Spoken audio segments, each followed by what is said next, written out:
S ವೀಕ್ಷಕರೇ, ನಾಡಿನಾದ್ಯಂತ ಪವಿತ್ರ ರಂಜಾನ್ ಹಬ್ಬ ಆಚರಣೆ ಮಾಡದಿರುವಂತದ್ದು ನೀವು ನೋಡಬಹುದು. ಶಿರಾ ನಗರದ ಈದ್ಗಾ ಮೈದಾನದಲ್ಲಿ ಸಹಸ್ರಾರು ಸಂಖ್ಯೆಯಲ್ಲಿ ಮುಸಲ್ಮಾನ್ ಬಾಂಧವರು ಈ ಒಂದು ವಿಶೇಷ ಪವಿತ್ರವಾದ ರಂಜಾನ್ ತಿಂಗಳ ಉಪವಾಸ ಕಾರ್ಯವನ್ನ ಅಂತ್ಯ ಮಾಡಿ ಇವತ್ತು ಒಂದು ಪ್ರೇಯರ್ ಮಾಡುವ ಮೂಲಕ ತಮ್ಮ ರಂಜಾನ್ ಹಬ್ಬವನ್ನ ಆಚರಣೆ ಮಾಡುವಂತದ್ದು. ಆತ್ಮಶುದ್ಧಿ, ಶಿಸ್ತು, ದಾನ ಇವೆಲ್ಲನೂ ಕೂಡ ಭಗವಂತನಿಗೆ ಅರ್ಪಣೆ ಮಾಡುವಂತಹ ಪವಿತ್ರವಾದಂತಹ ರಂಜಾನ್ ಹಬ್ಬ. ಬೆಳಗಿನ ಜಾವ ಇದರಿಂದ ಉಪವಾಸವನ್ನ ಪ್ರಾರಂಭ ಮಾಡಿ ಸಂಜೆ ಉಪವಾಸ ಬಿಡುವಂತದ್ದು. ಈ ಒಂದು ಉಪವಾಸ ಬಡವರಿಗೆ ಹತ್ತಿರವಾಗುವಂತಹ ಒಂದು ಸಂದೇಶ ನೀಡ್ತದೆ. ಅದೇ ರೀತಿ ಈ ಒಂದು ಹಬ್ಬದ ವಿಶೇಷ ಏನಪ್ಪಾ ಅಂತಂದ್ರೆ ಬಡವ ಮತ್ತು ಶ್ರೀಮಂತರ ನಡುವೆ ಇರುವಂತಹ ಅಂತರವನ್ನ ಹತ್ರ ಮಾಡುವಂತಹ ಒಂದು ವಿಶೇಷವಾದಂತಹ ಅರ್ಥವನ್ನ ಕಲ್ಪಿಸುವಂತದ್ದು. ಪ್ರವಾದಿ ಮೊಹಮ್ಮದ್ ಅವರ ಈ ಕುರಾನ್ ಅನ್ನ ಪ್ರತಿ ತಿಂಗಳು ಪೂರ್ತಿ ಜಪಿಸುತ್ತಾ ಮುಸಲ್ಮಾನ್ ಬಾಂಧವರು ಈ ಒಂದು ಪವಿತ್ರ ರಂಜಾನ್ ಹಬ್ಬವನ್ನು ಆಚರಣೆ ಮಾಡುವಂತದ್ದು. ಈಗಾಗಲೇ ನೋಡ್ಬೋದು, ಸಾಕಷ್ಟು ಬಡವರಿಗೆ ದಾನ ಮಾಡುವಂತಹ ವಿಶೇಷವಾದಂತಹ ಹಬ್ಬ ಇದು. ಬಡವರಿಗೆ ಶ್ರೀಮಂತರು ಹತ್ರವಾಗುವಂತ ಹಬ್ಬ ಅಂತಾನೆ ಹೇಳ್ಬೋದು. ಈ ಒಂದು ಹಬ್ಬದಲ್ಲಿ ಸಾಕಷ್ಟು ಮುಸಲ್ಮಾನ್ ಬಾಂಧವರು ಉಪವಾಸವನ್ನ ಮಾಡಿ ಶ್ರದ್ಧೆ ಭಕ್ತಿಯಿಂದ ನಡ್ಕೊಂಡು ತಿಂಗಳು ಪೂರ್ತಿ ಉಪವಾಸವನ್ನ ಮುಗಿಸಿ ಇವತ್ತು ರಂಜಾನ್ ಹಬ್ಬವನ್ನ ಆಚರಣೆ ಮಾಡುವಂತದ್ದು. ಇದು ಇಡೀ ನಾಡಿನಾದ್ಯಂತ ರಂಜಾನ್ ಹಬ್ಬದ ಸಂಭ್ರಮ ಸಡಗರ ಈ ರೀತಿ ಇರ್ತದೆ. ಪರಸ್ಪರ ಒಬ್ಬರಿಗೊಬ್ಬರು ಅಪ್ಪಿಕೊಂಡು ಈ ಒಂದು ಹಬ್ಬವನ್ನ ಸಂಭ್ರಮಿಸ್ತಾರೆ, ಖುಷಿಯನ್ನ ಪಡ್ತಾರೆ. ಅಲ್ಲಿ ಈಗಷ್ಟೇ ಪ್ರೇಯರ್ ಮುಕ್ತಾಯ ಆಗಿರುವಂತದ್ದು. ಒಂದು ತಿಂಗಳ ಸತತ ಶ್ರದ್ಧೆ ಭಕ್ತಿ ದಾನ ಧರ್ಮದ ಈ ಒಂದು ಹಬ್ಬ ಇವತ್ತು ಮುಕ್ತಾಯ ಆಗುತ್ತೆ. ಇದು ಮುಸಲ್ಮಾನರ ಪವಿತ್ರವಾದ ರಂಜಾನ್ ಹಬ್ಬ ಅಂತಾನೆ ಹೇಳ್ಬೋದು. ತಿಂಗಳು ಪೂರ್ತಿ ವಿಶೇಷ ನಮಾಜ್ ಮಾಡಿ ತರಾಬಿಯನ್ನ ಸಲ್ಲಿಸಿ ದೇವರ ಕೃಪೆಗೆ ಪಾತ್ರರಾಗುವಂತಹ ಒಂದು ಪವಿತ್ರವಾದ ಹಬ್ಬ ಅಂತಾನೆ ಹೇಳ್ಬೋದು. ಈ ತಿಂಗಳಲ್ಲಿ ತಿಂಗಳು ಪೂರ್ತಿ ದಾನ ಮಾಡುವಂತ ವಿಶೇಷತೆ ಈ ಹಬ್ಬದಲ್ಲಿ ಕಾಣ್ಬೋದು. ಫಿತ್ರ ಜಕಾತ್ ಅನ್ನೋ ಹೆಸರಲ್ಲಿ ಬಡವರಿಗೆ ಶ್ರೀಮಂತರು ದಾನ ಮಾಡುವಂತ ವಿಶೇಷತೆ ಈ ಹಬ್ಬದಲ್ಲಿ ರಂಜಾನ್ ಹಬ್ಬದಲ್ಲಿ ನಾವು ಕಾಣ್ಬೋದು. ಪವಿತ್ರವಾದಂಥ ರಂಜಾನ್ ಹಬ್ಬದ ಶುಭಾಶಯಗಳನ್ನ ನಾಡಿನಾದ್ಯಂತ ಜನರುಗಳಿಗೆ ಹೇಳೋದಕ್ಕೆ ನನಗೆ ಅತ್ಯಂತ ಸಂತೋಷ ಅನ್ನಿಸ್ತದೆ. ಈ ವರ್ಷದ ವಿಶೇಷ ಅಂತ ಹೇಳಿದ್ರೆ ಯಾವ ವರ್ಷನೂ ಕೂಡ ಇಷ್ಟು ಸಂಭ್ರಮದಿಂದ ಶ್ರದ್ಧೆಯಿಂದ ಜನ ಪಾಲ್ಗೊಂಡಿರ್ತಕ್ಕಂಥದ್ದನ್ನು ನಾನು ನೋಡಿರಲಿಲ್ಲ. ನಾನು ಬೆಳಗ್ಗೆಯಿಂದ 4 ಮಸೀದಿಗಳಿಗೂ ಕೂಡ ಹೋಗಿದ್ದೇನೆ. ಎಲ್ಲ ಮಸೀದಿನಲ್ಲೂ ಕೂಡ ಅತ್ಯಂತ ಹೆಚ್ಚಿನ ಸಂಖ್ಯೆಯಲ್ಲಿ ಜನರು ಭಾಗವಹಿಸ್ತಾ ಇದ್ದಾರೆ.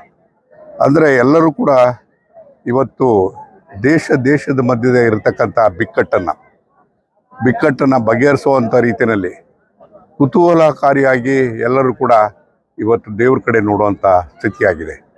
ಬಹುಶಃ ಆ ದುಷ್ಪರಿಣಾಮಗಳು ಇವತ್ತು ಮಧ್ಯಪ್ರಾಚ್ಯದಲ್ಲಿ ಆಗ್ತಾ ಇರತಕ್ಕಂಥ ದುಷ್ಪರಿಣಾಮಗಳನ್ನು ನೆನೆಸ್ಕೊಂಡಾಗ ಮುಂದೇನು ಗತಿ ನಮ್ಮದು ಅಂತ ಅನಿಸ್ತದೆ.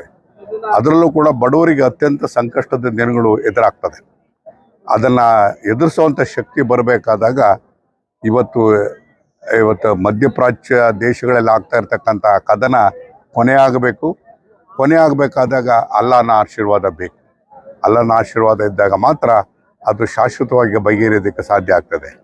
ಇವತ್ತು ಮಕ್ಕಳ ಮರಣ ಹೋಮ ಆಗ್ತಾ ಇರ್ತಕ್ಕಂಥದ್ದು ನೋಡಿದ್ರೆ ಎಂಥರಿಗೂ ಕೂಡ ಹೃದಯದಲ್ಲಿ ರಕ್ತ ಹೆಪ್ಪು ಕಟ್ಟುವಂಥ ವಾತಾವರಣ ಆಗ್ತದೆ. ಬಹುಶಃ ಇಷ್ಟೆಲ್ಲ ದೇಶ 21ನೇ ಶತಮಾನದಲ್ಲಿ ಮುಂದುವರೆದಾಗ್ಯೂ ಕೂಡ ತಂತ್ರಜ್ಞಾನದಲ್ಲಿ ಮುಂದುವರೆದ್ರೂ ಕೂಡ ಇವತ್ತು ನಮ್ಮ ಮಧ್ಯದಲ್ಲಿರ್ತಕ್ಕಂಥ ದ್ವೇಷ, ಅಸೂಯೆ, ಧರ್ಮದ ಮಧ್ಯೆ ಇರತಕ್ಕಂಥ ಕಲಹಗಳು ಇವತ್ತು ಕೊನೆಯಾಗಿಲ್ಲ ಅಂತಕ್ಕಂಥದ್ದು ದುಃಖದ ಸಂಗತಿ. ಬಹುಶಃ ಪ್ರಪಂಚದ ಜನರೆಲ್ಲೂ ಕೂಡ ನೆಮ್ಮದಿಯಿಂದ ಇರಬೇಕಾದಾಗ ನಾವು ಪ್ರೀತಿ ವಿಶ್ವಾಸದಿಂದ ಇರಬೇಕು. ನಮ್ಮೆಲ್ಲರಿಗೂ ಕೂಡ ದೇವರೊಬ್ಬನೇ, ಹೆಸರು ಮಾತ್ರ ಬೇರೆ ಬೇರೆ ಇರ್ತದೆ.